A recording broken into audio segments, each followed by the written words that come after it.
Hello, everyone, and welcome back to The Other Castle. It's so lovely to see you here. Oh, happy holidays to you all. Merry Christmas, all the different kinds of things that you could possibly celebrate. And I'm Santa. Oh, gosh, and my name's Tom. Hello, Tom. Oh my gosh, please don't do the entire episode like this. Why not? Is it terrible? Is it? Oh, hey. Hey, there she is. Hey, I climbed out of a stocking. Okay. I've dressed up as Santa probably 4 times this week. Yeah, you love dressing as Santa. It works for me. I feel safe in this. So I'm Andrea. And my name is Tom. I didn't think that would change, but Nope. I did. We are here to deliver our annual holiday gift to you, which is a bonus episode between seasons. This show covers the plot, lore, and more of all your favorite video games, where we go through the creation of the game, how it was made, who made it, and then what actually happens in the game. And we just wrapped up season 11. We did, yeah. Oh. So this is a bonus episode. Yeah, we're going to come back with season 12 in the new year. We just need to take some time to play the games. A lot of these games are long. Go figure. And oh no, my life is so hard. I have to play video games. It's fantastic. I love it, but it does take time. Well, if this is your first time listening for some reason, you can go to our website, theothercastlepodcast.com. That's TheOtherCastlePodcast.com. Over there, we have every single one of our episodes, links to our Instagram, Discord, our item shop, as well as our Patreon. Oh yeah, our Patreon is free for the first 7 days. There's a $2 tier, right? $2, $5, $10, all sorts of different tiers. At the $2 tier, you get 1 free bonus episode a month. At the $5 and above tier, you get that same bonus episode as the $2 tier and video content. Yes, lots of video content. And though, because it's Christmas, and at Christmas you share things, Yes. we have a video that's coming out exclusive to all patrons. No matter what tier you are, you're gonna get a little bit of video content, and it's funny, and Tom gets mad at me. Yep. So that's coming very soon. But anyway, today we're here to talk about Spider-Man's Miles Morales. Ooh, an actual Christmas-themed game. There's not a lot out there. There's not. There's very few. I think, actually, I accidentally did one in Season 11 with Batman Arkham Origins. I didn't know going into it that it was a Christmas game. Hadn't you played it? I hadn't played it before, no. Oh. Yeah. So you were like, well, damn, I could have saved that for Christmas. Yeah, I totally could have, but oh well. I knew you were doing Miles Morales for Christmas, so I was like, well, I guess we're getting 2 Christmas-themed games this year. Yeah, we'll just do a different superhero Christmas game. Yeah, so that niche genre. if you want to really round out your Christmas, go back and listen to our Arkham Origins episode after this one.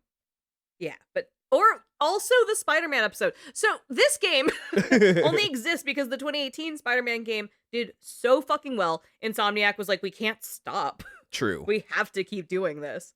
The team hit the ground quickly on doing not only a sequel with Spider-Man 2 and a bridge game to expand on the world of Insomniac's Earth 1048 with this fan favorite character, Miles Morales. Ooh, gosh. And Miles Morales has only recently at this point become a fan favorite for people. Yeah, he has started in some really fantastic work. And the game itself had around a year-ish of a development cycle to turn this around from the 2018 Spider-Man ship date to their November 2020 release date. Thankfully, so much of the map and the game mechanics were pre-built for 2018 Spider-Man, so Insomniac was able to jam this out without a lot of drama. Their biggest challenge was to develop Miles's electric and camouflage abilities.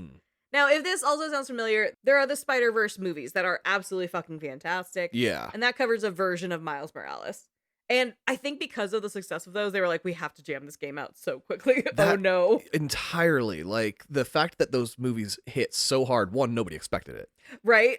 And then 2, Miles Morales being the star of that, then they kind of come into this game with this idea of who Miles is supposed to be. Yeah, exactly. And it's different. It's very different from what they created in Spider-Man 2018. Yeah. The VP of Sony at the time of release, Simon Rutter, called Marvel's Spider-Man Miles Morales as essentially an expansion DLC for the first Spider-Man game. And while Insomniac was like, oh, no, it's not a fucking DLC. Yeah. This is a whole ass different game. This is a standalone experience. That was rude. Most critics have kind of unanimously decided that this game being the Spider-Man answer to Uncharted's Lost Legacy title. Okay. So a lot of the same stuff, the same world, but it's not as expansive as a full service title in the franchise. Got you. So it's a little different than, say, Undead Nightmare. Yeah, exactly. And speaking of what people say about this game, I have to bring up the infamous GameSpot fucking review where contributors Alessandro Barbosa and Jordan Ramey said the game is just full of the exaggerated swagger of a black teen. Oh my god. Yeah, I paraphrased this one in our Hogwarts Legacy episode. Was that the one? Too, I was like, yeah. I know Tom brought it up recently. It is the funniest fucking thing I've ever read. And they rightfully got scorched for this. Oh, yeah. And I'm also a writer. I work on other things. I've got some projects where I write and contribute to things. I genuinely think that I would be laughed out of a writer's room if I said this in earnestness. Ever, right? Like, that should have been caught so much earlier before it went to air. There's 2 contributors on the same article. Both of you were good with this? You fucking kidding me? Like, just imagine saying that playing this game is full of the exaggerated swagger of a black teen, putting your whole spadussy into it. I can't imagine how they were like, yep, that's great. And then presumably there is an editor layer. I'm getting too into the weeds of this. It drove me crazy. I feel crazy. Don't worry, they got roasted. They did. Also, they gave this game a 7 out of 10, which was like, okay. Oh. I'd give it an 8. At least. I think it's a solid 8. There are some slumps that we will address, but right. It's a fun game, and especially for a Christmas game. In this genre, absolute standout. I think that this one is also just, generally fun and fleshes out the lore of Miles in a really meaningful way. We know Miles in a very specific way through the Spider-Verse movies and what he goes through, and this one's lore differs in an interesting way that adds to the character. And we have Najee Jeter returning as Miles Morales. Hell yeah. Now, Najee Jeter is from Atlanta, and he used to perform as the dancing hawk for the NBA team, the Atlanta Hawks. Wow, really? Yeah. Holy shit, so this guy's a performer. And he's a nice-looking young man, so, they put his ass in a big stuffed hawk costume when you could have just had him standing there and being like, hi, I'm a charming young man, and they'd be like, oh, hey. Hey, you know what? A paycheck's a paycheck. Yeah, you know what? It helped. We also remember him as Sam from The Last of Us, and he's been Miles Morales in the animated Spider-Man series starting from 2017. So he's been in this character for a long time in different mediums. Damn. This game came out in November of 2020, the first Christmas in quarantine, and was kind of a perfect adventure to get you out of your isolated sadness. Yeah, it was. Honestly, I enjoyed it. I did too, and I think it's almost a necessary precursor to Spider-Man 2, just as much as Spider-Man 1 is. And it gives you a good handle on Miles' powers, so when you walk into 2, there is enough familiarity there. That's true. No, that's a really good point, honestly. In under 3 years, the game has sold over 14.5 million copies. Wow! Under the flag of Be Yourself. Okay, so all the B's, there's the Be Greater. Yeah. And then Be Yourself. Yep. And I think the next one is Be Greater Together. Be buying the third game. Be buying the third game. And you know what? I stand by this because you should be yourself. Unless, of course, you can experience having the exaggerated swagger of a black teen. Let's get swinging into New York. This is Spider-Man Miles Morales. The game very cleverly opens by breaking tradition. The Spider-Man games and their DLC had, to this point in the generation, opened with a board of images and a voiceover talking about what's going on. Here, Miles is on the train checking his phone. As the player, you adjust your settings while Miles sways in the train car. Then, once you're all done, it seamlessly moves from menu to game as Miles exits the train. Ooh, they took some notes from Sucker Punch on that one. His mom texts him saying she'll be late tonight for work and asks if he can pick up groceries. He sends her a thumbs up emoji because Miles Morales is a boomer. Oh, what the hell? And not even like he liked the image, he sent an emoji as like a new message, which is fucking weird. Oh, as a new message? Yeah, like oh, the okay. most boomer, like not just liking the actual text bubble. Okay. Fucking lunatic. Miles steps out of the station into the snowy borough of Harlem. Miles is from Brooklyn, but after his dad passed and his abuela passed, he and his mom moved into his abuela's old apartment. Now, in his new neighborhood, he sees canvassers tabling at a booth marked Rio Morales for city council. Oh shit, she's running. Miles has big-ass headphones on with a nice, like, mid-fi cozy beat. He sees some artists working on a mural of Spider-Man and asks if they're going to add the new Spider-Man too. They're kind of on the fence about the new kid right now. Oh. He gets to the bodega to pick up some groceries when he gets a text from Pete telling him it's time for a mission. Oh. Miles thinks for a moment, but very quickly jumps into action as his own Spider-Man. He's always been so excited to like do anything with Pete, though. He's just he wants a big brother. He He's does. like, sure, this is close enough. And also, he just lost his dad, so like he Yeah. really needs somebody to latch on to right now. And he's a good kid. He's such a good kid, and he's smart. Very much so. He got into Vision's Academy. He's an intelligent young man. Now, Miles has like kind of a makeshift suit. It's like a hoodie, clearly an old mask of Pete's, and then like running leggings and basketball shorts.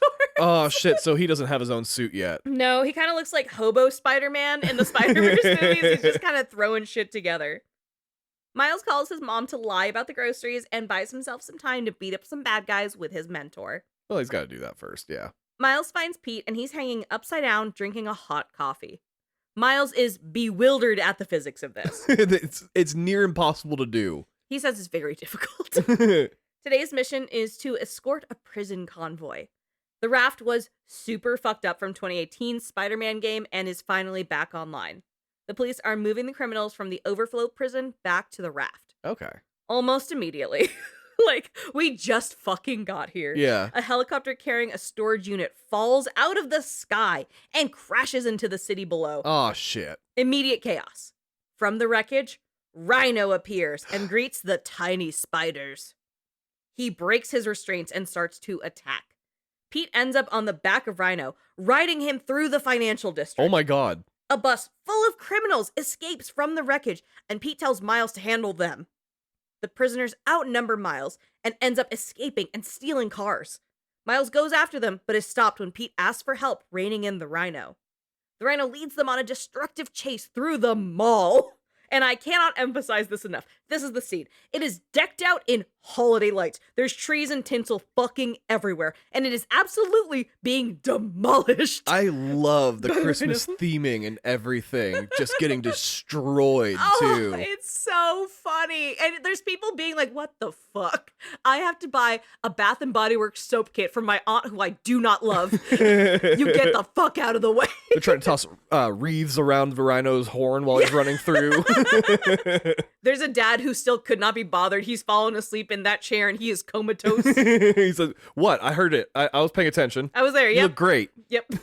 Yep. Put on the Amex, babe. I love you. Miles tries to explain to Rhino that he's ruining Christmas. He is, though. And the Rhino explains that the last 6 Christmases I was locked behind 30 feet of steel. He doesn't give a fuck about your Christmas, Yeah, Miles. he hasn't seen this shit in years.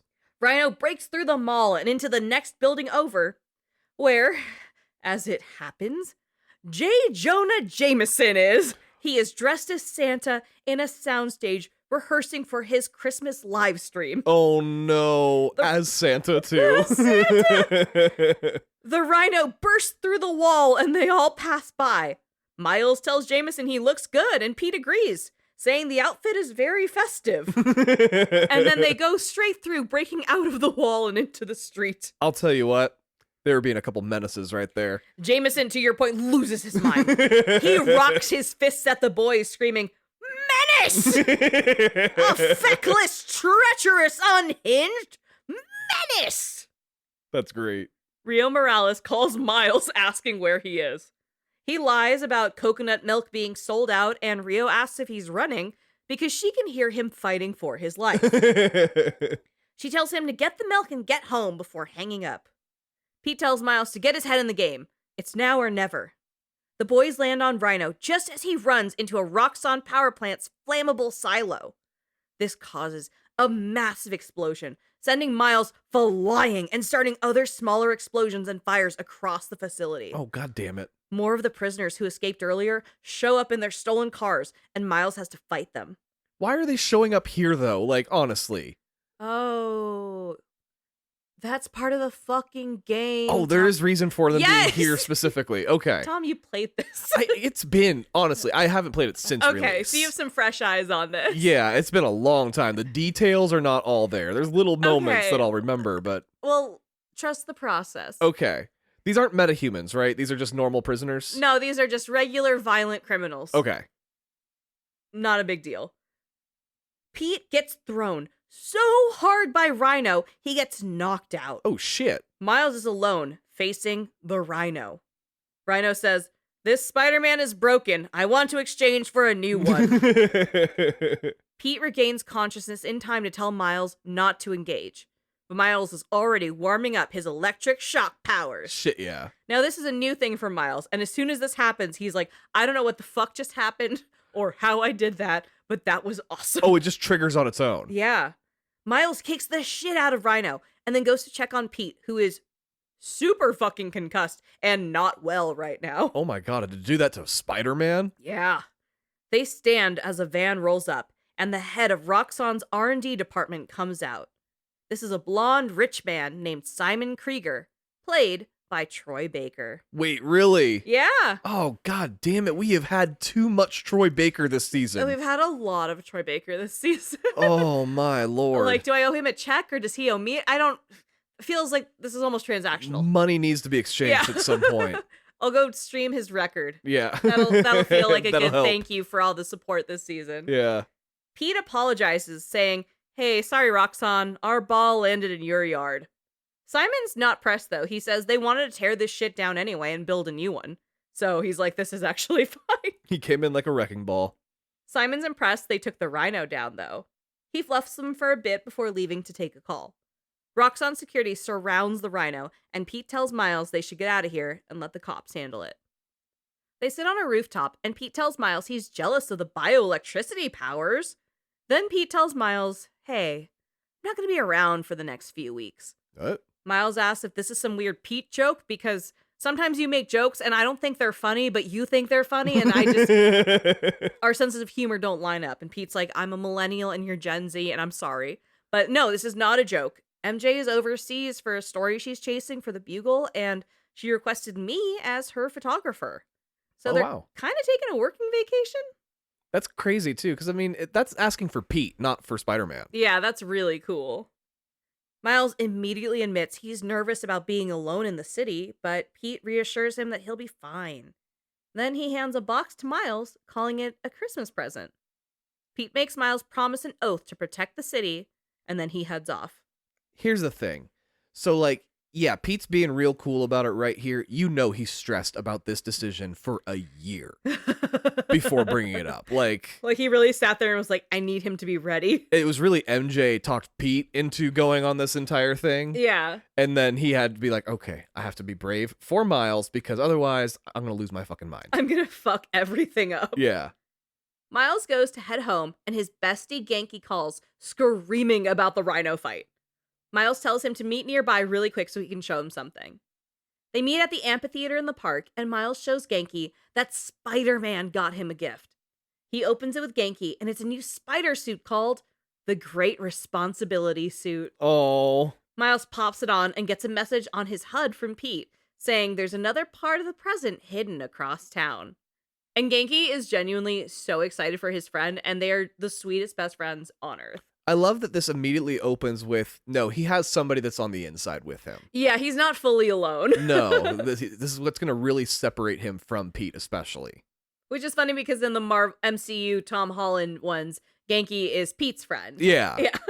But there's always a guy in a chair that's usually like a Southeast Asian or like for some Pacific reason. Islander. I think Tom Holland's is Filipino, which I love. Yeah. Yeah, because he had a Lola in there. She spoke Tagalog for a bit, and I was like, oh, hell yeah, let's go.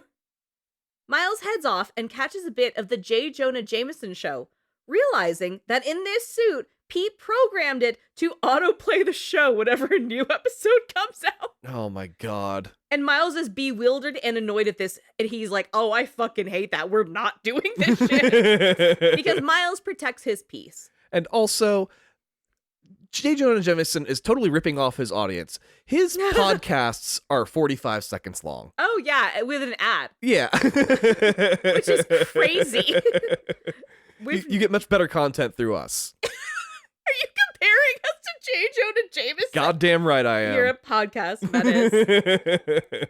Miles flips through and discovers the Danny Cast, a podcast hosted by Danica Hart, played by Ashley Birch. Really? Yeah. Oh shit, I did not know that was Ashley Birch. Yeah, I mean, at this level, you gotta have a couple of them in there. There's an Ashley Birch, there's a Troy Baker. Oh, that's sweet. That's They're great. all... I love Ashley Birch. She is fantastic, and I love her Mythic Quest work. Oh, yeah. She's so good.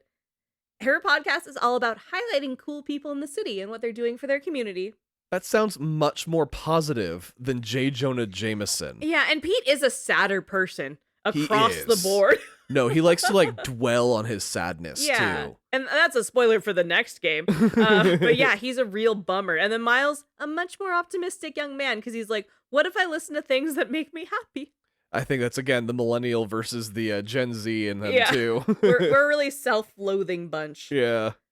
Miles listens and finds a waypoint from Pete as part of his gift, and it's a series of challenges under the guise of Spider-Man training. These are all throughout the city, and they're fun. It fills out the game to feel worth the time and be weightier than just a DLC. So, like, I think these ongoing ones fill it out really nicely. Miles wraps up and then gets a call from Genki saying, hey, bestie, I'm pretty sure there's a bunch of men breaking into Roxxon Plaza right now. Like, swing by, but also tell me about your electric powers. Can we call them Venom powers? Venom powers. That is cool, but like, why? Miles is like, it's not a bad name. I kind of like it. And Genki's like, no, it's really good. We should keep that in mind. We're going with it. Yeah, because like you strike it like Venom. Okay. Miles isn't ready for the incoming existence of a very important character named Venom because this hasn't happened yet. Yeah. But it does get confusing when you talk about Venom's powers. In the next game, I'm sure. Yeah.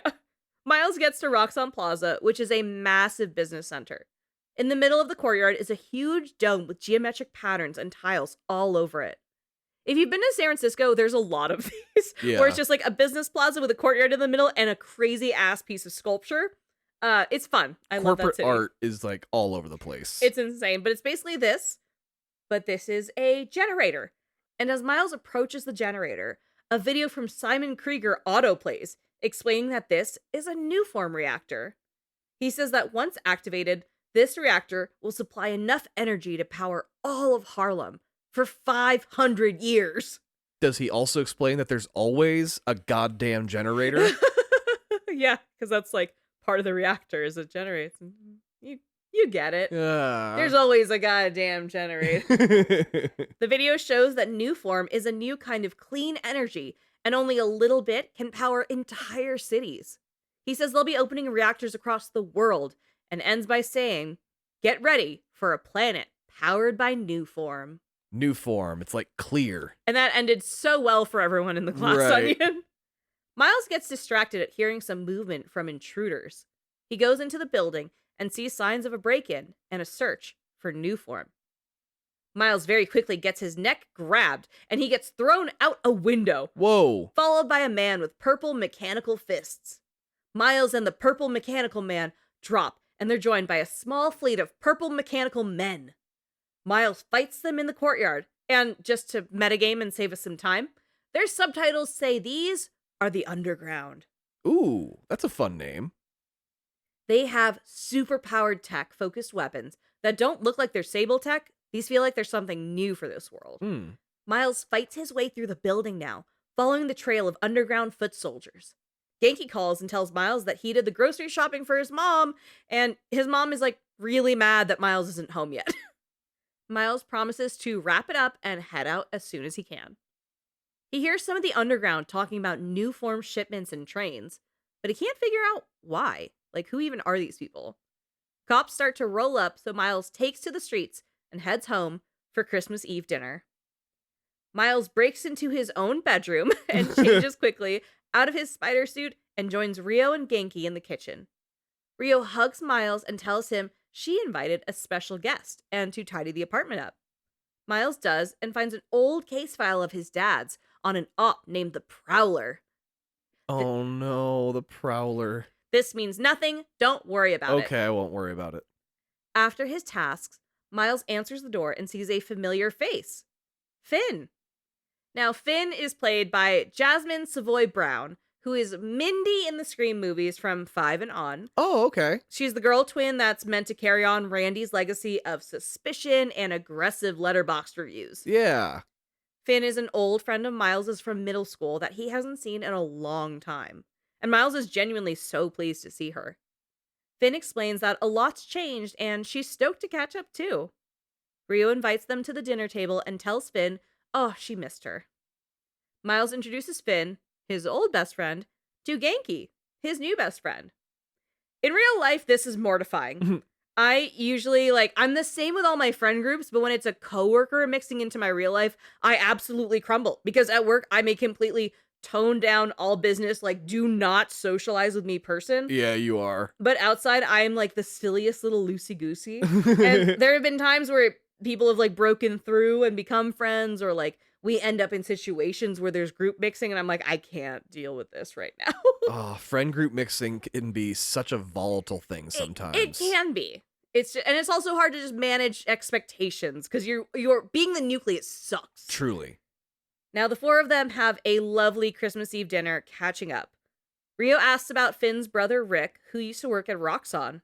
And Finn tenses up and says, "Oof, I don't know how anyone could work there after seeing your last campaign ad. You went for Simon Krieger's jugular." They all laugh about how ballsy and awesome Rio is. Rio says, she feels like she's going up against Simon Krieger. He has so much sway over the community. Jaqui has been doing social media for Rio, so they pull off to film something, and Miles and Finn do the dishes together and catch up. Miles isn't sold on his new neighborhood yet, and Finn makes plans to hang out with him tomorrow so they can catch up and get to know the neighborhood. In the morning, Jaqui wakes Miles up with a new app for the spider suit. It's a community-based app where neighbors request help from Spider-Man, and he gets all the requests organized and brought out. Oh my gosh, that could get really annoying real fast. It is, but it's a game, and they made it just a very neat feature for quests and side quests and everything. Totally. You're yeah, but in real life, it's help me get my cat out of the tree. Oh my gosh, that would be a nightmare. I've fallen and I can't get up. Also, we saw Kick-Ass do the same thing. Oh, yeah. And it was great. Yeah, it worked out great for him. Jaqui gets excited on the first request, telling Miles it's a guy named Aaron Davis.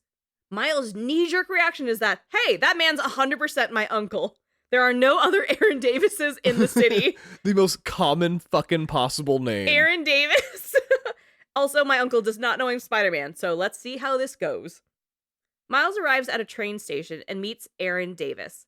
He's working there, and it is his uncle, and he says someone's been messing with the sensors on the train system. Oh. Aaron asks where the other Spider-Man is, and Miles explains that guy's on vacation, which is also so condescending. Also, you don't need to tell him. He doesn't need to know where Spider-Man is. You don't need to be oh, well, he just needed to take a sabbatical. You requested Spider-Man, you got one. Beggars can't be choosers. Now, go. They talk for a bit, and Aaron Davis mentions the Underground, a group of kids that act like the new mafia. Miles gets to the train sensor hub and discovers more of that purple tech messing with the signals. He fixes it and curiously looks over what they've done before stepping out into a fight with a wave of the Underground. Miles fights them and then checks in with Aaron Davis, who says there's something weird happening at the train yard. The trains aren't on the tracks. Miles tells Aaron Davis he'll head to the train yard to figure it out. He, awkwardly opens up a conversation about family and tells Aaron Davis, oh, well, I hope you can reconnect with your nephew soon. Oh my god, make it more obvious, Miles. At the train yard, Miles finds a bunch of Underground guys trying to take the trains off the tracks. Miles beats them up and goes to reset the trains in the control room. Now, this only happens once in the game, and it's fucking weird. But he goes into the control room, and there's a full wall mural of someone in black and purple gear and the words, "The Tinkerer" under it. Oh my god. This is not like The Last of Us 2, where there's murals to, the one who waits or whatever. No. The nice lady. Yeah, I can't remember what her name was. The Scar's nice lady where it's across. There's only one mural in this game, and it's so weird that they only did one mural. Who has the time? It's a whole mural. It's a big-ass mural. They had enough time for an art project in the middle of this shit, and that's just what makes me feel crazy. Well, they hired the person that was making the Spider-Man mural No, outside. they didn't. That's a good citizen. Spider-Man gets the trains back on track, and Aaron Davis tells him to swing by. He's got something for him as a thank you. On the way, Pete calls, checking in after landing in Europe. Miles tells Pete that he stumbled upon a conspiracy in his neighborhood, and Pete's like, oh, yeah, obviously. That's regular. Miles gets closer to Aaron and gets a call from him. Turns out the Underground is there placing bombs on the train tracks. So now we have a new problem. Sounds like a conspiracy to me. Miles fights the Underground and says out loud, yesterday you find out Newform is being transported by train, and today you attack the trains. Why? Are you trying to steal the Newform? And Miles, baby, they're not going to answer you. I love the exposition dump in the form of a question. Yeah. Is that what you're doing? Is that it? Miles, maybe some inside thoughts. You know how Pete cracks jokes? Yeah, Miles just says the obvious. He's young. He's figuring himself out. You kind of bury the lead with your every fucking word. After a good beatdown, the underground is defeated. The trains are back on the track, no one is exploding, and Aaron Davis is proud of Spider-Man. Spider-Man goes to Aaron Davis, who presents him with an unlimited subway pass. Oh. Valid for 1 year. That is worth its weight in gold in New York. Girl, if you've ever lived in a high transport city, this is a fucking gold mine. It's like having a private unlimited chauffeur. And like the fact that he can give that out to Spider-Man and not his actual nephew is insane. Aaron Davis hands the card over to Spider-Man and says, "Did I get the name right?" Miles flips the card over to see the subway pass has been made out to Miles Morales. Okay, so he did at least give it to his nephew directly. Yeah, and Miles is in his full Spider-Man fit and just goes, "I have to go." He tries to climb away. He tries to like climb out of the hut and be like, "I have to leave." And Aaron Davis stops him. He says he saw footage of the fight with Rhino and it looked like Miles' fighting style. He promises Miles' fighting style? The fuck does that mean? You know when you're like an uncle and you know I am an uncle. And you know how your nephews fight? I have nephews. I don't know how any of them fight. I have a good idea about how a few of them would fight, if I'm being real, actually. It'd be a lot of slap fighting, I'm not gonna lie. It'd be a lot of texting. I don't think these are physical fights. No. I think these are fights with words. I love my nephews, all of them, dearly, but none of them are like fighters. And that's how Aaron Davis knows Miles' fighting style. I think you proved my point. All right, whatever. Uncle Aaron promises not to tell Rio that Miles is Spider-Man. He also promises Miles that he's always available to help. Spider-Man nods, excited to reconnect with his uncle. Because that's what the holidays are for. Yeah. Miles gets a ping on the app that his local bodega needs assistance. The bodega owner is looking for his cat, who is named after what he calls the real Spider-Man. Oh. Miles is like, "What the fuck is wrong with you? Why are you mean?" Now, a bunch of guys broke in and robbed the bodega and stole his cat, which is fucked up. Really fucked up. Miles promises to find them and the cat. Who steals a cat? Monsters. The bodega owner is not impressed and does not have high hopes for this. Miles finds a whole-ass hidden crime warehouse nearby that he clears out. Hell yeah. And these are indeed our culprits, because Miles sees an orange cat climb into the vents suspiciously. Ooh. Miles chases the cat and finds more and more armed criminals throughout the entire warehouse. And to metagame, their captions just say criminal. Criminal. These are loose leaf criminals. Miles takes out the loose leaf criminals, restores power that was lost to the neighborhood during their like loose leaf crime, and puts the orange cat in his backpack. Spider-Man, the cat, not Miles, chirps happily as they swing through the city. Miles gets back to the bodega and reunites the real Spider-Man, the cat, with the bodega owner. I love real Spider-Man. The cat? Yeah. Now, it is an orange cat, so... One brain cell. There are challenges with an orange cat. They will just get stolen and be like, "All right, this is my life now." Accept their surroundings and go with it. The owner welcomes his cat back and gives Miles a very begrudging fist bump. Miles checks in with Genki and asks about the criminal warehouse he just cleared out. And Genki says he's looking into the criminal organization, but this is some fuck-ass shit. Yeah. Finn calls Miles and they agree on a meeting place near the Science Center. Miles finds Finn on a rooftop to open a time capsule they put together years ago. They open it and find their award from the science fair competition in middle school. There's also a photo of Miles, Finn, and her older brother, Rick. Miles asks about Rick, and Finn gets kind of cold and weird. Miles gets back to real talk. He says, "All right, why do we really lose touch?" Which is a big jump. That really is, and like mostly gonna be just like time, space, distance. Yeah, that's a normal reaction. Finn is like, I'm late. I have the thing. I have to go. Goodbye. And stands up and just tries to fucking book it. I mean, it is an awkward question. Yeah, but you can't respond in kind. You gotta bring the conversation up. She just fucking melts down and runs. Miles says, hey, we both have things we're not sharing. Next time we meet, no secrets. Miles is the most emotionally mature teenager in history. Yeah, but he's also way too quick and, like, willing to share with everyone that he's Spider-Man. He might just allude to, like, I'm having weird dreams. Uh-huh. You know? He's saying no secrets. That implies a lot when you're Spider-Man. Yeah, I guess you're right. Finn agrees, but only if Miles isn't late next time. Ooh. So if he's late, they're gonna start lying to each other. Miles heads back to the ground to get ready for one of his mom's rallies. He and Genki head to a full street festival with vendors and live music and tons of people. Which is, again, this came out in November of 2020 during COVID. Yeah. This was as close as we could get to being in a street fair. Miles sees one of the artists who was working on the Spider-Man mural from earlier. She's a young girl around his age who is deaf. Oh. They sign a bit about the art she's working on here, and Miles goes back to Genki, and they check in at the feast booth. So Miles casually does no sign. Yeah, they so just cruise by the fact that he's, like, fluent in ASL to, like, a working knowledge of it. Like, it's kind for people who, you know, are hearing to learn it, like, in general. But, like, Miles has a lot of superpowers outside of being Spider-Man, to be real. He's also fluent in Spanish. Yeah. From his mom. Like, from his mom. Yeah, he speaks Spanish at home enough to, like, be very fluent. Like, he's...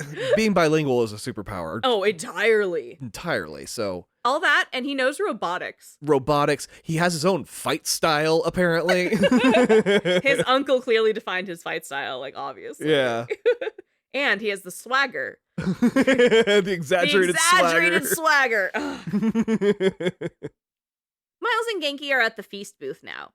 The worker there alludes to Feast maybe losing funding or being closed down, but isn't super clear about it. They're just a little upset. A little further in, Miles runs into Uncle Aaron. He promises to leave before Rio sees him and is like, all right, you have fun though. I want to support the family.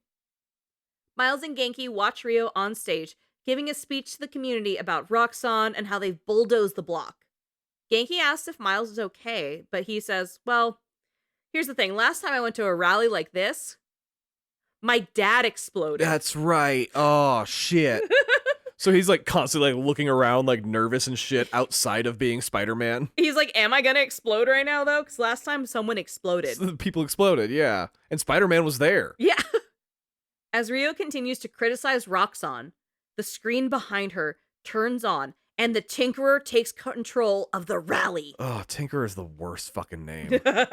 It's pretty bad, I'm not gonna lie. The Tinkerer addresses Roxxon directly, saying that Simon Krieger is a killer, and they promise to never allow the reactor to open. The screen cuts out, and a bunch of underground come out and start fucking with the cops here. Ooh. Miles is a little bit in shock because this keeps fucking happening. Every rally he's been to ends in violence. Hold on, am I gonna be rooting for the billionaire here? No. Okay, because, like... Don't you worry. I would never bring a game on this show where the billionaire wins. Okay, so... Well, they do win often, but never the good guy. Yeah. Now, Genki kicks in, realizing, hey, my best friend is the only person who can fix this, and he's being traumatized right now. So Genki is like, hey, put on your Spider-Man suit, do your Spider-Man shit, I will protect your mother, go. And Miles gets to work. Their friendship is so strong that Genki knows when to step up for Miles in a big way. Yeah. And Miles is immediately, like, kicking and fighting the underground who are attacking his mother's campaign rally. Rio calls Miles asking where he is, and he lies saying, oh, I'm home now. But where are you? What's up? How was your night? I just bailed on the entire event. Yeah. And she's like, well, I'm in the hospital, and he wants to come. And she's like, no, stay home. Stay safe. There's some chaos in the streets. I'll be back as soon as I can. Well, at least both of them are quote-unquote safe. Yeah. Miles heads to Braithwaite Bridge to follow up on an explosion near a Roxxon transport vehicle, and he checks in with Uncle Aaron. He says he tried to help Rio, but Uncle Aaron lost her in the crowd, and then he tells him to be careful. Miles arrives at the bridge where Roxxon security are in a standoff with the underground. The Tinkerer arrives and immediately kicks the shit out of Miles. Oh no. The Tinkerer makes it to the Roxxon truck and grabs a big-ass unit of new form and tells the other underground to grab as much as they can carry. When I say unit, it's kind of like a hydrogen or a tank, a helium tank. A tank, like the Scare Factory. Like the Scare Factory? Oh, yeah. In Monsters, Inc. I was like, I thought you were trying to say Laugh Factory and fucked it up, but I guess that's a spoiler for Monsters, Inc. Yeah, exactly that. Okay. Miles zaps some underground with his newfound electricity powers and goes to the Tinkerer to yank the new form away from them. His electric waves cause the Tinkerer's mask to glitch, revealing that the Tinkerer is Finn! Oh! Finn punches the shit out of Miles, and he lands in the new form truck, electricity still flying through his body. The Tinkerer declares that Spider-Man is destabilizing the new form and tells everyone to get down. This causes an explosion. Oh shit. Obviously. The Tinkerer slings the new form over her shoulder and tells the Underground to keep Spider-Man busy. She leaves. Miles fights the Underground and calls Genki to say that the Tinkerer is Finn! Here's the thing. I feel like Insomniac was like, okay, it's not going to be easy to keep it a secret that Finn is the Tinkerer. So we might as well just reveal it right away. That's fair, because then it's like, why is this character here? Yeah. If it's a romance tool, then they're going to be in danger. Yeah. Otherwise, what's the fucking point? Otherwise, she's just another MJ. Yeah, and there's no other option. No. Not with these. There's no space for just a regular friendship. No, that's Genki already took that spot. Yeah. You get one friend. You get one. That's it. No one cool with multiple friends has ever been a superhero. If you're Spider-Man, it's got to be tragic. That's a fact. Miles kicks himself for not paying enough attention and not immediately realizing that his childhood best friend is now a supervillain. How did you not notice this? He's really mad. He's like, I didn't even notice the terrorism signs. Like, babe. The bridge begins to fall apart, so Miles gets up and focuses on the fight. The bridge completely falls apart, and the cars fall into the river below. Miles has to save a bus from plunging dozens of passengers to a watery death. Ooh. Miles is able to save everyone, and Roxxon security approach him. He tells them that everyone's safe and they're stable here. The security guards raise their guns, under orders, to attack Spider-Man. Of course they are. The civilians argue that Spider-Man saved them, but they keep approaching, weapons drawn. Civilians start recording as the security backs Spider-Man up against the edge of the bridge. One security guard starts swapping phones out of people's hands and shoving onlookers. Oh, hell no. Spider-Man backs up, and as his heart races, he watches as his hands become invisible. Oh, shit. We can see a ghostly outline of Miles in the spider suit get away and end up on a rooftop. He's so upset that Roxxon just tried to kill him after he helped all those people. He thought Roxxon was all about clean energy, not killing Spider-Man. Right. He doesn't even think twice about being invisible. He's just so annoyed someone pointed a gun at him. Like he just discovered an entirely new power. And he's like, nope, I'm dealing with that tomorrow. That guy even thanked him for taking out the place, being like, we're going to demolish it anyway. Yeah, Simon Krieger's cool with you, dude. Yeah. To our knowledge, but then he's like, no, let's fucking kill him. Get him out of there. The next day, Miles is listening to an interview on J. Jonah Jameson's podcast with Simon Krieger, who's talking about the bridge destruction. Starting to realize why he listens to the J. Jonah Jameson podcast. He's like, fuck, he does get the exclusives, man. Miles turns it off to talk to Genki about how Finn is the Tinkerer and that she stole the new form. Rio enters the room and tells the boys that she's heading to her campaign office. She has one arm in a cast, already covered in some signatures and well wishes. Miles and Genki spend time together working on the spider suit. You know, stuff like making sure Genki has a live feed of Miles' view on the HUD and can help out from the chair. That way he doesn't have to call and update him all the time and be like, this is what happened. Yeah, he'll be like, are you seeing this shit? And Genki's like, I will never not watching this shit. I'm not gonna lie. I have a microwave next to me, a case of popcorn on the left. I am ready at all times. I am binge ready, babe. Let's run this shit. Miles takes his upgraded suit out on the road. Pete calls him saying he heard about a bridge explosion and he's going to come back as soon as he can. Miles tells him, no, it's okay. I got this. Pete says, okay, but if you need help, reach out immediately and I'll be there in 20 hours. It's a long flight, man. Miles decides to look into what's going on with Finn and heads to her family's repair shop. The store is boarded up, so Miles has to sneak in. A lot of stuff is still in here, including personal things from Rick and Finn. Miles finds a workshop and sees medicine for bone marrow decay. There's evidence of Finn's brother Rick being the project lead behind Newform, and that everyone on the Newform team eventually got sick. Miles finds a second, more secret lab that has vlogs of Finn and Rick. Rick coughs heavily and says that half his team is sick, and Simon Krieger won't admit that it's because of Newform. Finn puts a medication into an IV that's in Rick's arm. Rick says that this Newform shit is going to poison millions just to save a little money. He says that they have to move fast before more people get sick. They make a plan to flush the core of the reactor and then delete all the data. Rick says they need to also take out the backup generator that's in Jersey, but aside from that, they won't be able to make more Newform. At least, not without Rick, not without his files. If anything goes wrong, a full video of their experience will be uploaded to the Bugle to support their story. The siblings resolve to save New York. Miles finds another video. This one just of Finn, who's worried, seeing that the video didn't upload from her phone when she lost her phone. Oh, damn it. She breathes through hard, heavy tears. She says, "I won't let tonight be for nothing. I promise, Rick." Miles says to himself, "They were trying to shut Newform down, but something went wrong." Thank you for explaining that out loud to yourself. No one's there, babe.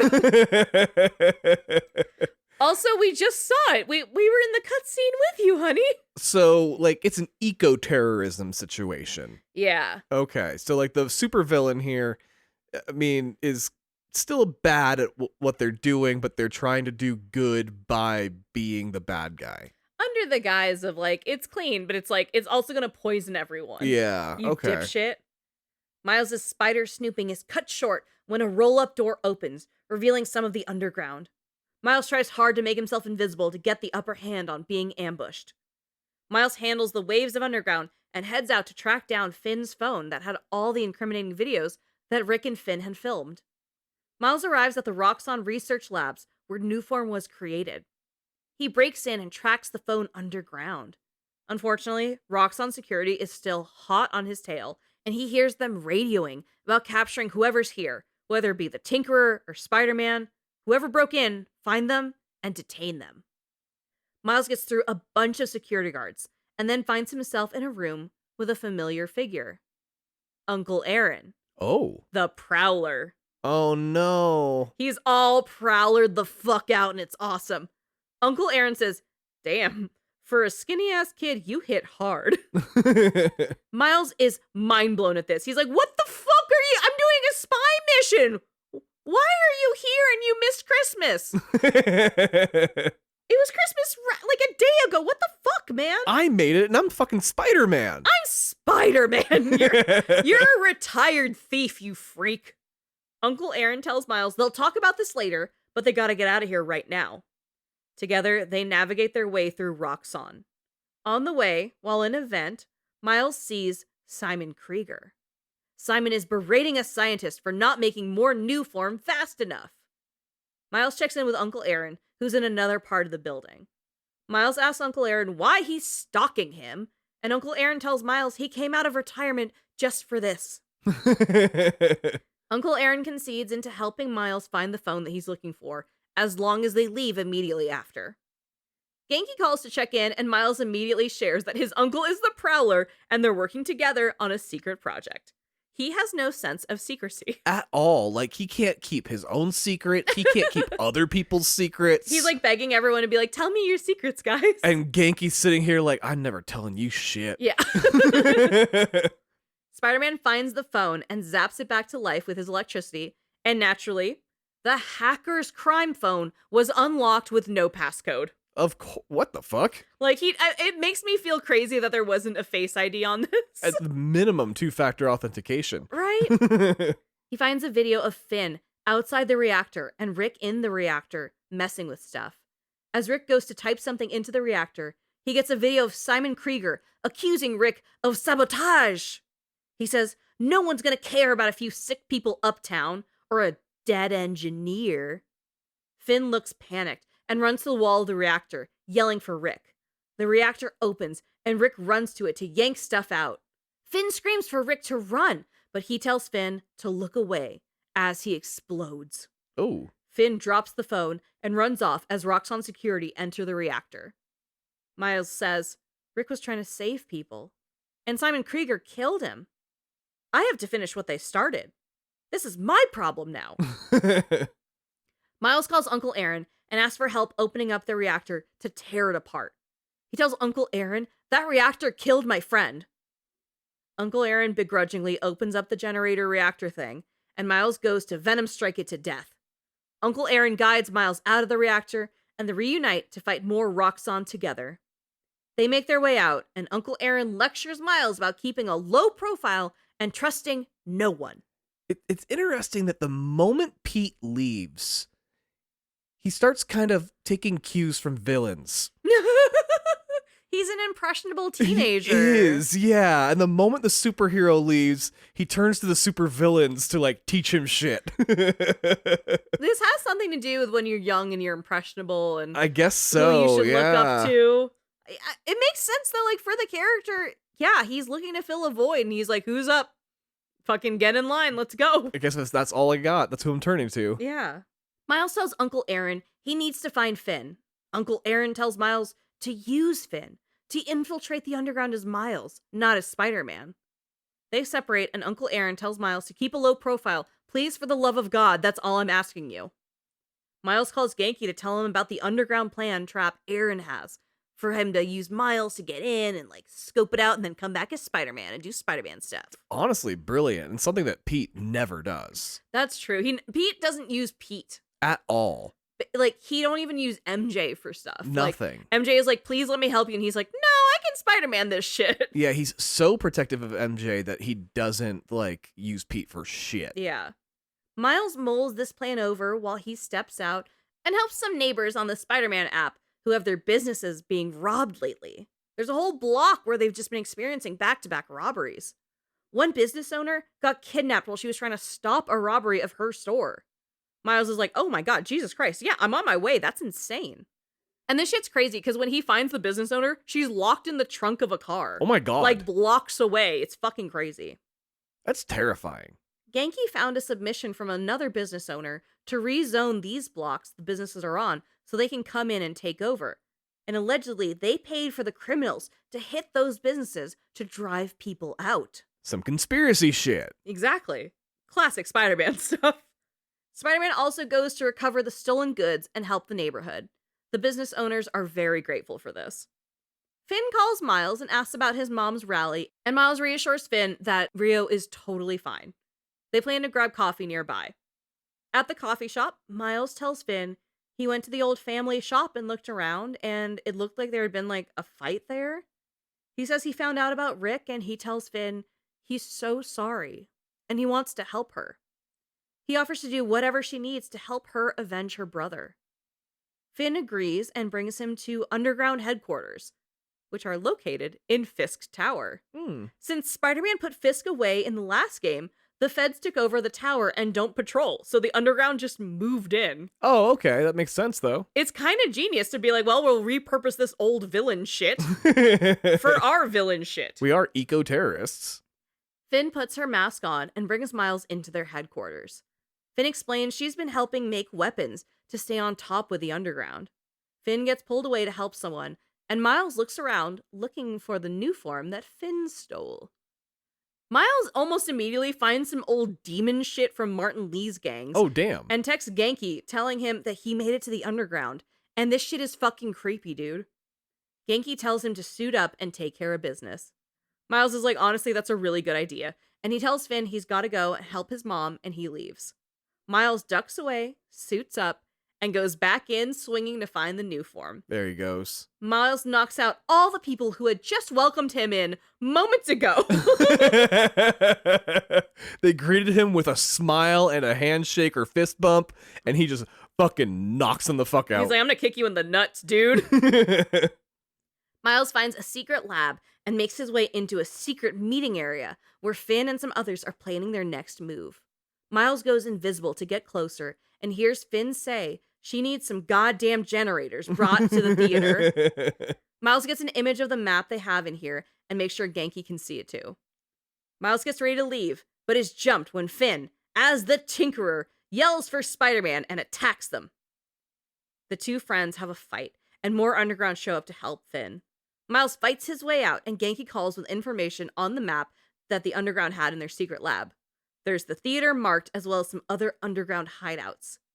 Miles heads to the theater, where there's underground snipers on the roof and armed patrols everywhere. Spider-Man beats them up and fucks up their generators to thwart their plans. Hell yeah. Fuck your generator. Spider-Man makes it into the theater and finds a room that Miles describes as Finn going supervillain lair. There's a supercomputer in the middle with a massive locked tank Miles figures is probably storing the new form. Genki calls Miles, and they debate if Miles should tell Finn that he's Spider-Man. Miles finds evidence of Finn building new weaponry for the underground, and is like, alright, cool. Let's make this more difficult on me. Why not? He finds new form in the massive locked tank, but before he can extract it, a wave of underground show up. One of them actually has the prototype heavy armor that Miles got a sneak peek of, which is very good storytelling, I'm not gonna lie. Yeah. Miles knocks them all out and goes back for the new form. The Tinkerer drops in and declares she won't let Spider-Man take the new form. She takes off with the new form, and Spider-Man chases after her. He chases her through the city, and their fight lands them on a rooftop. Finn stands over Miles with a sword in her hand and says, "Give me one good reason not to end you." Miles says, "Fuck it, we ball," and pulls his mask up, revealing his face, saying, "My mom would be so upset." Oh my god, you pulls the mom card. And she's like, "I fucking love Rio, god damn it." Oh, you son of a bitch. Finn, in turn, lets her mask down, in shock that she's looking at Miles.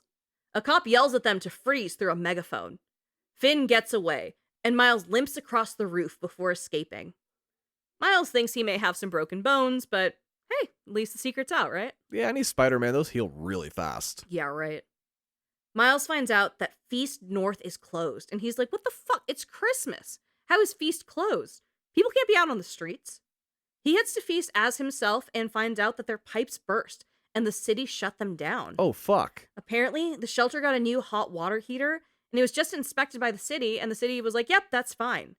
And then they caught some guys casing the joint, and then the next day, the whole facility flooded, and the city shut them down super fast. Who does that? It feels like a conspiracy. Another conspiracy. It's funny because Miles is thinking, why would someone want to shut down a shelter? Yeah. And then he realizes shelters reduce crime in neighborhoods, which is bad for criminals. Oh, okay. So they're trying to increase the crime. Which is also just some funny insert of them being like, and to be very clear, if we provide more help for our communities are stronger. And I was like, I see you. That's not subtle, but I do appreciate the message. Yeah. Miles follows the pipes and the trail a few blocks and finds the same criminals who were causing trouble in the neighborhood earlier. Miles beats them up and restores correct water flow to the shelter. Genki calls the city to declare the building sound again so they can reopen for business. Well, nonprofit. Yeah. Miles finds more of the loose-leaf criminals and calls them a goon squad.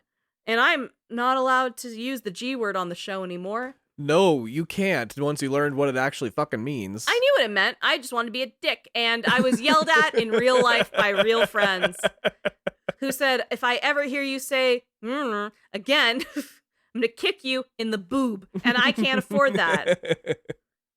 Miles fights the loose-leaf criminals and overhears some of them talking about how their boss is in the raft. Which is how that sucks. Once they're all knocked out, Miles confirms that the shelter is back open and is relieved to hear that the city deemed it approved. Genki calls and says he has a lead on whatever's going on in Harlem with an artist named Haley. Miles is like, oh, that's great. I'm stoked to meet her. And Genki says, you've actually met before. She's that deaf street artist that you met at the rally. Oh, shit. And Miles is like, oh, I like Haley. I'm very excited to connect with Haley again. That would be great if I can spend time with Haley. Haley's gorgeous. She's really, and she's cool as fuck. Yeah. Miles meets up with Uncle Aaron first and gives him a rundown on Roxxon and the underground and, like, just everything. Uncle Aaron tells him that he needs work-life balance, and he gives him an ongoing side quest to find samples from his mixtape that Uncle Aaron had with his brother, Miles's dad, which is a weird thing to do. Like, Uncle Aaron is like, I understand living a double life more than you know. I understand this is overwhelming and there's going to be crossover because it's a small community. Here's what I want you to do. Hunt down my old shit. Since you have the ability. Yeah, it's weird that this is like his knee jerk. I get that they're like, we have another side quest trail. The insertion felt bad. Well, his back hurts. He's old now. Miles goes home for a nap and then goes out to meet up with Haley. Thankfully, Miles again knows ASL, so he can fully communicate with her, and she signs to him that the guys messing with Harlem are working out of a shipping container near the river. Miles thanks her and heads out to see who these knuckleheads are. Sure enough, at the shipping container by the river that Haley described, there's a ton of loose-leaf criminals that Spider-Man gets to beat up. Inside the shipping container, there's a small lab with a computer. Miles goes to hack it, and it opens up a FaceTime call with Kingpin, Wilson Fisk, who is, to be clear, in prison. Right. Kingpin is very surprised to see Miles. Genki is in Miles's ear telling Miles to keep Kingpin talking. He can remotely sever the connection and make it so Kingpin can't access his guys on the outside. And that'll stop all the assignments to destroy the neighborhood. The bottleneck, the crime! The fact that he's still a puppet master from prison. It's insane, right? Miles tells Kingpin, "You're done in my neighborhood." This tickles Kingpin's ego enough for him to yell at Miles a bit while Genki shuts down the server. Miles finds some pictures of himself that Fisk's guys have been taking and is mortified at the angles. He's like, you guys are fucking terrible at this. He finds a map of all the spots the criminals have hit. These truly have all been part of one larger plan. Ooh. Miles leaves and Genki calls saying that Fisk is attacking a local park. Miles is bewildered because he believed that he kicked everyone's ass by now, but he heads over fast to save the citizens. Thankfully, Haley the artist is there, and she was able to get a bunch of citizens into a nearby deli. Miles webs up all the criminals into a small, sticky ball, and Haley comes up to thank Spider-Man for his help. She gives Spider-Man a scarf and wraps it around his neck to keep him warm while he's swinging. Aww. He thanks her and leaves, signing to her that he hopes to see her again. Like, that's so cute. I love it. He should just immediately reveal himself. And be like, I love you, we're 17. Genki and Miles chat on the phone, saying they're pleased Fisk is done moving in on Harlem.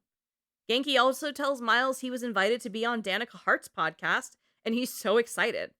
Then Genki has a panic attack trying to figure out what to wear for the call. Cannot emphasize enough, call. It's not a video call. This is back when podcasts like ours were just purely audio, no video involved whatsoever. He says, do you think she'll be able to tell if I'm wearing sweatpants? And Miles said, I'm Spider-Man. She'll be able to hear it. Yeah, right?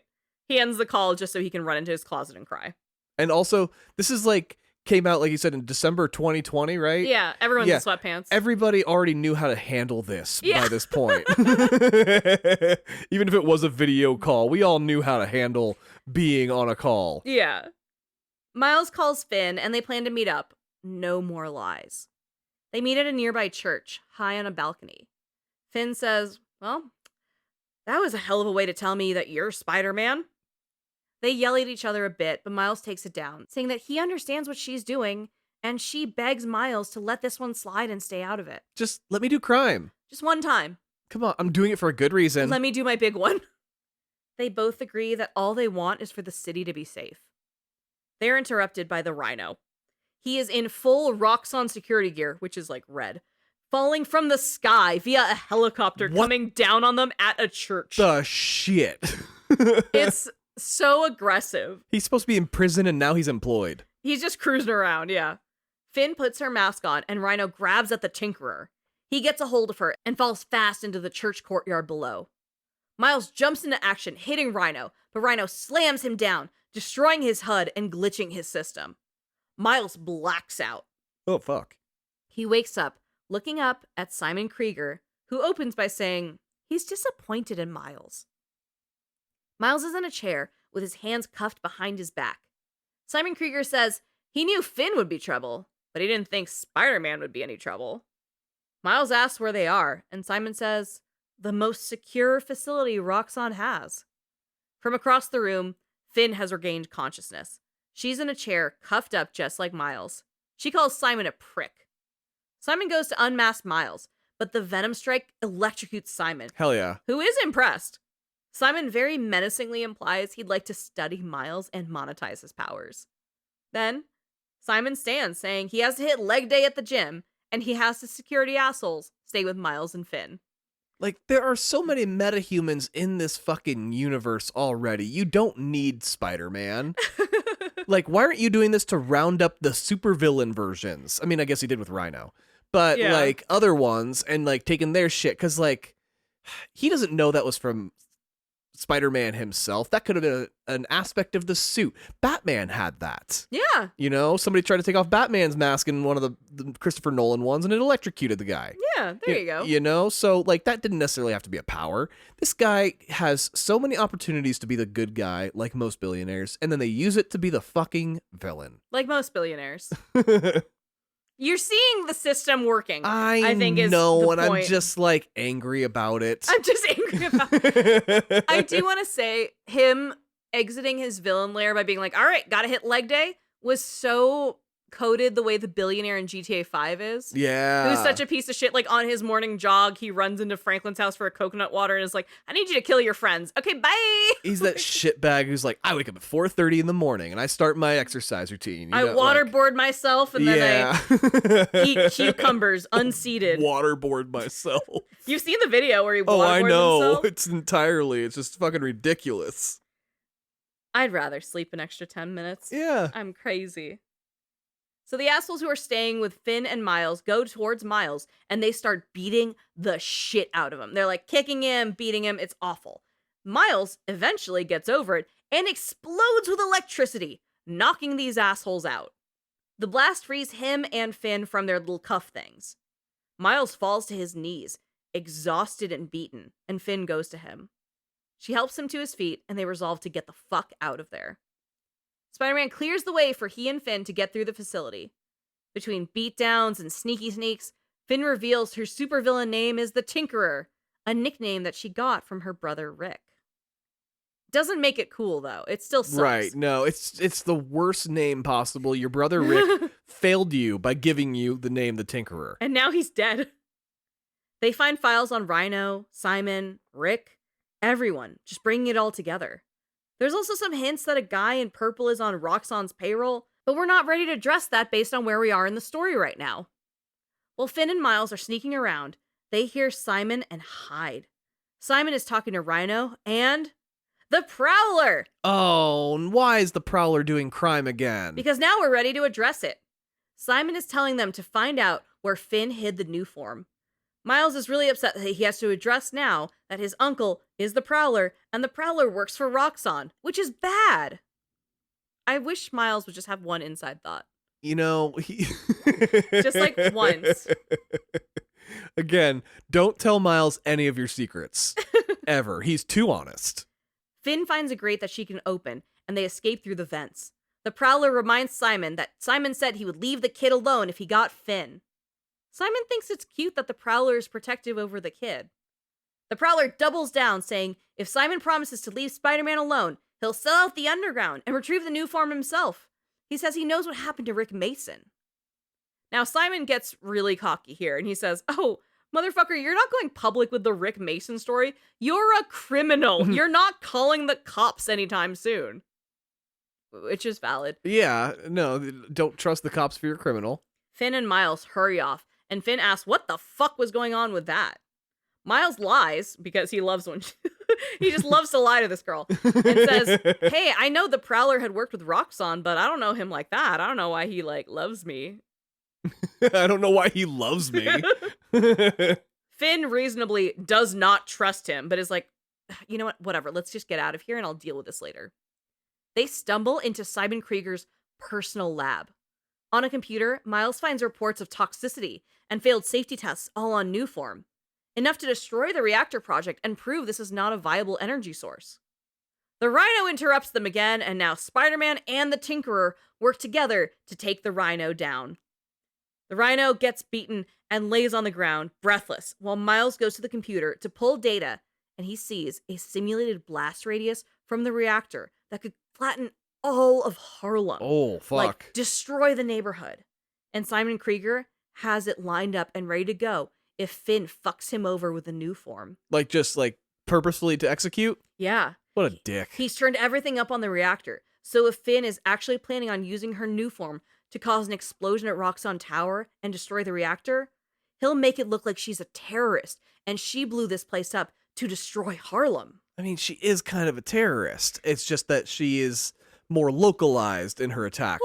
Well, you gotta think globally and act locally, right? But also, there's some Home Alone to this, right? He's like, if you're gonna attack my house, I'm gonna booby trap the shit out of it to make you look like an asshole. I mean, fair. I was like, where are you going with this with the Home Alone aspect? I know it's Christmas, but still. He's Kevin McAllister, but with, like, nuclear weapons. With $1 billion. Yeah. Rhino taunts Finn about her dead brother, and she gets crazy angry. Finn drives a sword into Rhino, shoving it between the plates of his armor and into his real flesh. A sword? He screams in agony as Miles tackles Finn so she doesn't kill the Rhino. He deserves to go to trial. That's where we start to differ. Yeah. I lean a little more Nathan Drake on that end. You're willing to cripple the guy, but, like, killing's too merciful, I guess. They go tumbling through into a nearby subway tunnel, and the path that they flew through collapses, trapping them in this tunnel. Finn goes to Miles and says simply, "You come near me again, and I'll kill you." She leaves Miles crumpled on the ground. He calls Genki for help, and Genki comes to the tunnel, picks him up, and brings him back to the apartment. Oh, damn. Genki's strong. Miles can barely stand. He takes his mask off and leans in the hallway when Rio comes around and runs to her son. Oh. She sees her baby, and then takes a step back and sees Spider-Man. Miles looks at his mother and says, "I have to tell you something." The fact that he hasn't already is actually pretty surprising. Because he just blabs. To everyone, yeah. They stay up all night talking. Rio processing that her son is Spider-Man. Like, she really just reiterates that she's worried about him, but tells him that Miles reminds her of his father. Genki starts sending out information to the city to evacuate, as an emergency is most likely happening very soon. Yeah. He says he and Rio are going to go door to door to make sure everyone stays safe. Miles thanks Genki for his help, and then asks for help looking into where the underground could be holding the new form so they can snatch it and stop the explosions. Genki finds out it's most likely being held at the Oscorp Science Center. The building was closed for renovations, so the underground could easily sneak in and use the building over the Christmas holiday. No one's going to be working over Christmas. Miles heads out, and while swinging, gets knocked out by the Prowler. Oh, shit. Uncle Aaron. God damn it. Like, Uncle Aaron, what are you doing? You're ruining Christmas, Uncle Aaron. Your motivations are unclear. Miles wakes up in a cell in Uncle Aaron's Prowler lair. What the fuck? Uncle Aaron is there, still in his Prowler fit, and tells Miles to step off and let the Tinkerer and Simon Krieger kill each other. Just stay out of it. Just let them kill each other. Miles says that I'm Spider-Man. I have to prevent harm to the city. Uncle Aaron argues, saying, "No, you have to survive. I lost my brother." Miles gets out of his cell, and he and Uncle Aaron fight in a massive blood battle. Oh. Uncle Aaron pleads with Miles, saying, "I'm trying to save you." And Miles tells his uncle, "I'm trying to save everyone else." Think globally, act locally. Uncle Aaron tells Miles he's going into fights he just can't win. He's just like his dad. Miles screams to not say his father's name. Uncle Aaron goes for the jugular, punching Miles in the face, while asking if Miles wants Rio to bury him next. Miles holds steady because he's Spider-Man, and he made an oath to protect the city. Miles wins, and Uncle Aaron apologizes for letting him down, but says they're family. Miles is pissed at this and tells him, "This shit is not family. You just punched me in the neck." In the neck. Miles leaves and calls his bestie Genki, and is like, "Oh my god, you know my uncle, Aaron, he's the Prowler. He just tried to beat the shit out of me, and I told him he's being a bad uncle, and I left him webbed to a wall to think about what he did." And Genki is like, hey, I respect and appreciate your friendship. Good luck. These guys have the best friendship. Like, Miles is such a good role model. Yeah. Like, I love him and I love Genki for their emotional vulnerability and transparency. They're so sweet and they genuinely want each other to be happy. Honestly, it's too bad Peter's not seeing this, because he could see that he needs this. I don't know, the second one deals with Pete's friendships, so. It's true, and it doesn't go well for him. No, he could use, he can teach Miles about being Spider-Man and Miles can teach him about being Pete. Yeah. They're kind of made for each other. That's fair. Miles gets to the Oscorp Science Center and it's crawling with lots of underground soldiers. He beats them up and heads inside. He calls for Finn and remembers this is where they won that science competition when they were kids. Oh. He looks for her and remembers when they won. How they were geeking out about seeing their names displayed in a real museum.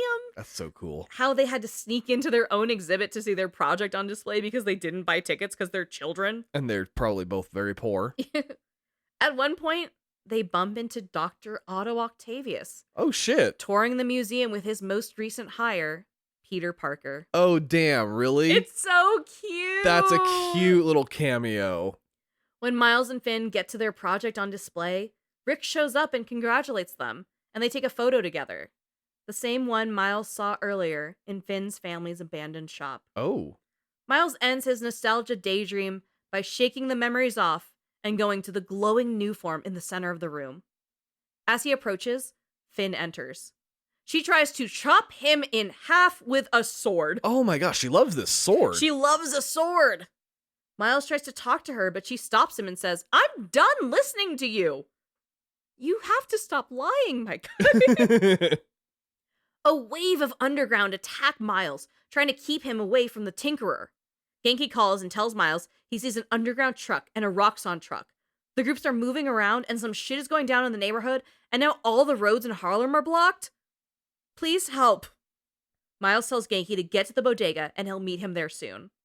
There are more waves of underground to battle, and when he's done, Miles swings out of the museum and out to Harlem to protect the citizens. Genki calls, warning Miles that it's an absolute war zone out here. Ooh. Genki and Rio are safe at the bodega with about a dozen other people, including Haley, who, signed hi. But the reception is bad, and Miles can only hear every other word. Miles rushes to Harlem and fights both the underground and the Roxxon security teams. This is a long, brutal battle, but after Miles is left the last man standing, he goes to check on the bodega. Miles tells everyone that they have to get out of here, but his safety meeting is interrupted by an explosion. Oh. Finn has the new form and has begun her deployment of the bomb at Roxxon Plaza. A Roxxon security guard stands, gun drawn for Spider-Man, but he is smushed to death when the Prowler lands on his neck. What the fuck? Oh my god, Prowler, you're not supposed to be killing. No, he can't. He's a loose agent. He don't give a fuck. Yeah, but now your nephew's gotta do something about it. No, the Prowler tells Spider-Man to get out of here. He's like, I got this. I'll save everyone by killing all the other ones. I'll commit murder so you don't have to. Genki is like, oh shit, it's the Prowler. And everyone in the city knows the Prowler is a thief, so they're like, this is a criminal. This hasn't saved anyone. This is a greedy person who steals things for their own benefit. We're not safe here. He's here to loot. There's chaos in the streets. He's gonna go bust up a Circuit City. Circuit City? What the fuck? A Circuit City, yeah. I'm thinking of the 90s. I'm sorry. The Prowler approaches the civilians and tells Spider-Man to handle the bigger stuff. There's an explosion. You do that one, I'll do this one. And Rio agrees, telling Spider-Man to go. Miles tells Rio he'll be back. He swings off as Rio begins to organize the people in the streets together so they can evacuate safely. At Roxxon, Finn is placing the new form into a reactor, ready to blow everything up. Miles swings in screaming, no, but Finn is bitter and gets ready to beat his ass. Hell yeah. She hits Miles and lays him the fuck out, telling him that Roxxon deserves what they have coming. Miles stops her and screams that Krieger changed the specs of the blast radius to flatten all of Harlem if she does this. Finn has been lied to a lot, and she says, I don't believe you. Oh, god damn it, Finn. Listen. She throws Miles across the courtyard, and then she leaves him on a rooftop and tells him that he's too late. Finn heads back to the reactor by rappelling down a wall so she can finish what she started, but she is stopped when Miles tackles her through a window into a lab. They brawl inside the lab, screaming over years of pain and grief, and when it comes down to it, missing their best friend. Yeah. Miles eventually webs her to the ground and tells her he doesn't want to fight. He turns to disable the reactor, but he's too late. The blast ripples through the building and comes crashing down onto the streets where Rio and Jaqui are. Oh, fuck. But that was just the initial blast, and Miles tells Finn they can still get it under control, but they have to move fast. Finn draws her big-ass sword and just swings at Miles because she's going to cut this motherfucker in half. She's like, we're both going down tonight. They fight as the tower falls apart around them. Simon Krieger calls in over a PA and tells them that being victims of a terrorist attack is fantastic PR. And he tells the kids to have fun killing each other. Oh my god. He took the Prowler's advice. Yeah. Of let them kill each other. Let them kill each other. Unfortunately, Miles and Uncle Aaron are dealing with a lot of repercussions of their own actions. These are the thoughts of the bad guys. Yeah. Miles is learning a lot in this one. Yep. Miles yells at Finn that Rick would have hated to see her become the Tinkerer. Finn gets Miles on the ropes and says, "Don't make me kill you. Why do you keep fighting?"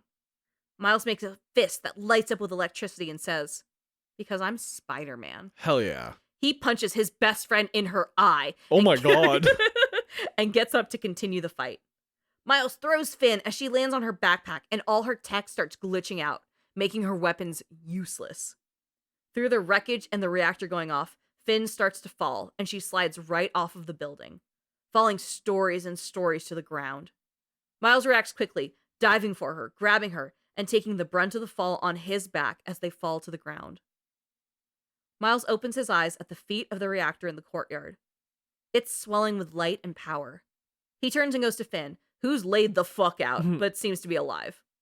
Miles lost his mask at some point, but it's not his worry right now. Miles runs into the heart of danger, into the reactor, saying, "What's up, danger?" He pushes through the pain and walks directly to the swelling explosion and goes to pull the new form out by hand.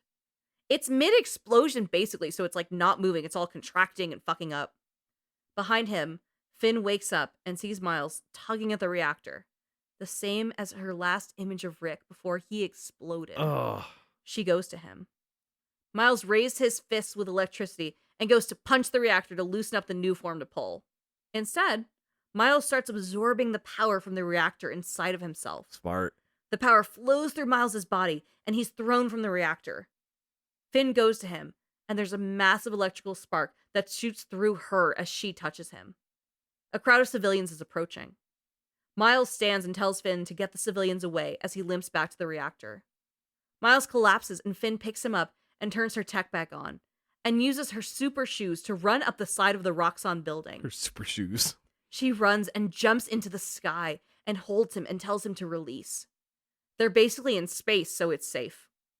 Miles' heart is visibly beating inside of him through electricity, so he has no choice. He has to let go of the power. Finn holds him and tells him one last time to let go. As he does, the power ripples through space like an atom bomb. Ooh. Satellites are probably going down across the world right now, but not here. From the ground, Rio is horrified to see the massive explosion where that bitch took her baby boy going off in the sky. Not my spider, you bitch. He starts to fall so hard from the sky, alone and without Finn, because she exploded in space. Yeah. Rio runs to the wreckage where Miles landed, screaming for him. He's unconscious, and she cries over him, begging for any sign of life. Miles coughs and chokes out a question, asking, "Is everyone okay?" First concern is everyone else. He's the perfect boy. Rio promises that they're all safe. Miles looks at his mother and cries, just saying his friend's name. Finn. Rio holds her son, realizing he's saying goodbye to her. Haley's in the crowd and picks up Miles' Spider-Man mask, giving it to Jaqui. Jaqui gives it to Rio, who puts it over Miles' face. Good. She helps Miles stand up. The crowd of onlookers look at Miles, and one just looks and says, "He's so young." A news van arrives, and one of the men tells Spider-Man to go. They'll cover for him. The civilians make a wall with their bodies and hide Miles, making sure no one can get good footage of him. The reporter asks if anyone saw who it was. and they don't say a word. Hell yeah. I love this neighborhood. Yeah, this is New York. You mess with one of us, you mess with all of us. Hell yeah. Rio tells her son that he did good. The reporter asks the crowd who that was, and one man stands up saying, "That's our Spider-Man." Damn right. Rio beams, smiling, seeing Miles flip up into the sky. 4 weeks later, Simon Krieger is being arrested. Oh, finally. And it's not graceful. He's like screaming. He's like, "I'll pay you. Let me out of the car."